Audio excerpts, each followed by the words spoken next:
Selamat bertemu kembali ya di Belajar Matematika. Kali ini kita akan membahas soal-soal yang berhubungan dengan sigma. Saya telah mempersiapkan ada 6 soal sigma. Setiap soal memiliki sifat-sifat yang berbeda. Saya mengharapkan kalian harus mengikuti pembahasan ini dari soal nomor 1 sampai soal nomor 6 supaya Anda bisa benar-benar memahami bagaimana pemakaian sigma atau makna dari sigma di dalam setiap soal. Mari kita mulai soal nomor 1. Sebelum kita mengerjakan soal nomor 1, perlu juga saya jelaskan sebenarnya sigma itu apa artinya. Sigma itu adalah simbol dari penjumlahan, atau bisa juga diartikan bahwa sigma itu adalah penjumlahan dari suatu barisan. Kita mulai soal nomor 1. Soal nomor 1 membacanya penjumlahan 5 mulai dari I sama dengan 1 sampai 100. Kalau bentuknya seperti ini, sama artinya 5 ditambah 5 ditambah 5 ditambah 5 sampai 100 kali 5-nya ditambah. Maka kalau kita menghitung berarti 5 kali 100. Kenapa 100? Karena 5 ini ada 100. Jadi 5 kali 100 sama dengan 500. Jadi simbol ini adalah maksudnya jumlahkanlah 5 tambah 5 sampai 100 kali. Berapa hasilnya? Dari soal ini kita dapat hasilnya adalah 500. Kira-kira begitu maksudnya ya. Soal nomor 2. Untuk soal nomor 2 adalah jumlahkan I, di mana I bergerak atau dimulai dari 1 sampai 10. Maksudnya seperti ini. 1, kenapa 1? Karena I mulai dari 1 tambah 2. Jadi I-nya bergerak jadi 2 dan 3 begitu ya. Jadi 1 ditambah 2 tambah 3 tambah 4 tambah 5 tambah 6 tambah 7 tambah 8 tambah 9 tambah 10. Itu maksudnya jumlahkan I, di mana I sama dengan 1, bergeraknya dari 1 sampai 10. Kita hitung jumlahnya ini maksudnya, karena sigma itu kan jumlahkan. Jadi kita hitung jumlahnya. Cara menjumlahkannya bisa juga dihitung 1 tambah 2, 3 tambah 3 begitu ya. Kalau mau cara cepatnya cukup dijumlahkan 1 ditambah 10 jadi 11 dikali 10, karena ini sukunya 10 dibagi 2 hasilnya 55. Kita teruskan soal nomor 3. Nomor 3 maksudnya jumlahkan 6K, di mana K bergerak dari 1 sampai 5. Jumlahkan berapa hasilnya, kira-kira begitu. Bisa dituliskan seperti ini, 6-nya dipindahkan jadi 6 kali sigma K bergerak dari 1 sampai 5, hasilnya seperti ini. 6 dibuat kurung buka, dijumlahkan 1 tambah 2 tambah 3 tambah 4 tambah 5, karena K bergerak dari 1 sampai berakhir 5.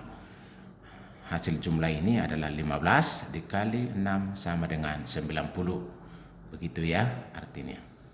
Sekarang kita mulai soal nomor 4. Nah, soal nomor 4 caranya sama. Jadi maksudnya di sini adalah jumlahkan min 1 pangkat J, di mana J bergerak dari 0 sampai 6. Nah, maksudnya ini kita buat seperti ini. Di dalam kurung ya, min 1 pangkat 0, karena J-nya mulai dari 0. Tambah min 1 pangkat 1. Nah, dimulai dari 1 bergerak terus sampai 6. Begitu hasilnya. Udah kita hitung. Min 1 pangkat 0 kan 1. Min 1 pangkat 1 min 1. Min 1 pangkat 2 berarti min 1 kali min 1 sama dengan 1. Min 1 pangkat 3 berarti min 1 kali min 1 kali min 1, hasilnya min 1. Min 1 pangkat 4, dia akan genap ya, berarti positif. Kalau ganjil, negatif. Kalau genap, positif. Kita jumlahkan. Dari sini bisa ketahuan ini habis. Min 1 ditambah min 1 habis. Nih 0. Ini 0, tinggallah 1. Jadi hasil jumlahnya soal nomor 4 itu adalah 1. Begitu. Kita teruskan lagi ke soal berikutnya. Soal nomor 5. Mari kita mulai soal nomor 5. Soal nomor 5. Ini tidak sulit lagi kalau kita sudah memahami arti dari sigma. Jumlahkan 3N tambah 2, di mana N sama dengan 1 dan berakhir 7. Bisa sigma ini dikali ke dalam. Seperti ini penulisannya. Jadi sigma 3N, N sama dengan 1 dan berakhir sampai 7, tambah sigma N. Sigma maksudnya 2, N sama dengan 1 berarti 7, seperti ini.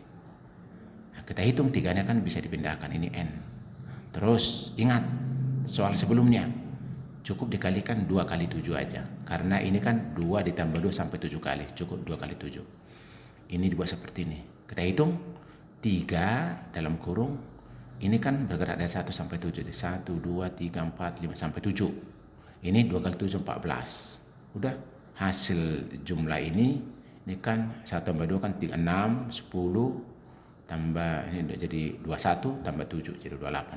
3 kali 28 tambah 14 hasilnya 98. Langsung kita hitung ya, 98. Nanti kalikan aja 3 kali 28. Hasilnya 98. Soal terakhir. Soal nomor 6. Ini sigma 3i, i sama dengan 1 sampai 4 tambah sigma atau jumlahkan 3i, i mulai dari 5 sampai 10. Nah, soal seperti ini bisa ditulis seperti ini. Kenapa? Karena ini lihat nih, i sama dengan 1 berakhir di 4. Ini mulai dari 5, berarti kan nyambung sampai 10. Bisa i dari 1 sampai 10. Jadi ini lihat ya, 4, 5 nyambung. Cukup 2 supaya sederhana maksudnya. Ya udah, 3-nya bisa ditulis di depannya. Sigma i sama dengan 1 sampai 10. Ini i. Udah, tinggal 3 dalam kurung. I bergerak dari 1 tambah 2 dan sampai 10. Nah, kita sudah hitung.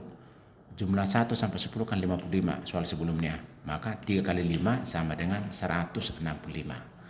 Nah, kira-kira begitulah penggunaan dari simbol sigma. Saya yakin Anda bisa memahami. Supaya makin memahami bisa dibahas soal-soal yang lain. Bila video ini bermanfaat, mohon di subscribe, di like dan di share ke teman-temannya.